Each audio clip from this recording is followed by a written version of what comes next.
અને એ રાક્ષસોને પરાજિત કર્યા હતા. એ ભયથી આમ ખાલી આમ થથરવા મળ્યા. ઓહો વાહ, કેનું સ્વરૂપ છે ઈ માં ભગવતી એમ.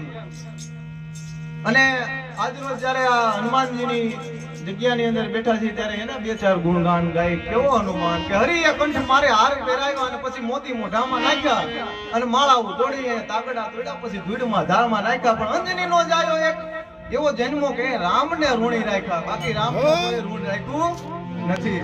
એ રામને ઋણી રાખ્યા એવા હનુમાનજી મારા. અને એક એક એની ગાથા લઈ લ્યો સાહેબ કે રામાયણ નો એક એક પ્રસંગ ઉપાડી લ્યો કે જ્યારે લંકાના રણ મેદાન ની અંદર જ્યારે લક્ષ્મણ ને મોરસે આવી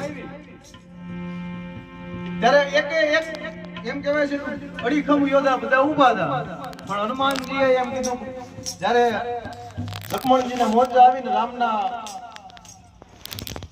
ખોળાની અંદર માથું એનું અને જ્યારે એમ કહેવાય છે કે એક આંગળું પીડ્યું ને હનુમાનજીએ ઉકાર કર્યો કહે જાવા આકાશ ઇન્દ્રાસન ચાલુ અને કહે જાવો પાતાળ સેજ વાસી તો જવારું કે રામ તે હુકમની જરૂર ગઈ બાપ કે આખી રાવણ સહિત લંકા કો ઉત્તર છે દક્ષિણ ધ્રુવ તારું હુકમ કરી કે બાપ હું એક હુકમની તારા જરૂર છે.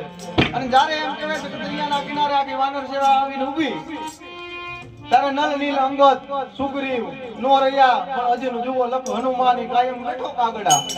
એ હનુમાનજી મહારાજ એમ કહેવાય છે કે જ્યારે એ પર્વત ઉપર બેઠેલા અને જ્યારે જાંબુવત આવીને કીધું કે કહીએ રીસપતિ સુનો હનુમાના કોણ સપાજ કઠન જગ માના અને હોય નહીં તાત રહુ બલ વાનન બુદ્ધિ વિવેક બલ પવન સમાન કે હે બાપ કયું કામ છે ઈ તારા દી નો થાય હું સાનો માનો બેઠો હે.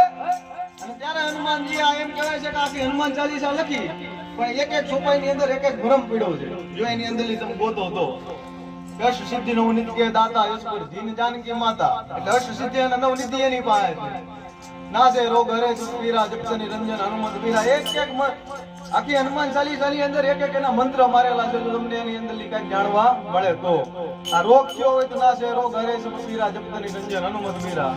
બહુ અતિ સંકટની અંદર જો પુરાણ હોય તો સંકટ કટે મિટે સુપીરા જો સુમીરે હનુમંત બલ પીરા. એક એક મરમની અંદર એક એક એનું બધું લખેલું છે. એમાં સંત તુલસીદાસ જે હનુમાન ચાલીસા ઈ બનાવેલી છે કે હનુમાનજી મહારાજે જે પરાક્રમ કર્યા એ પરાક્રમની આ હનુમાન ચાલીસાની અંદર ગાથા છે. તો એ જરીક હનુમાન ચાલીસાની યાદી કરી તો આહીએ હનુમંત વિરાજીએ મારી વાણી કહું મતી અનુસાર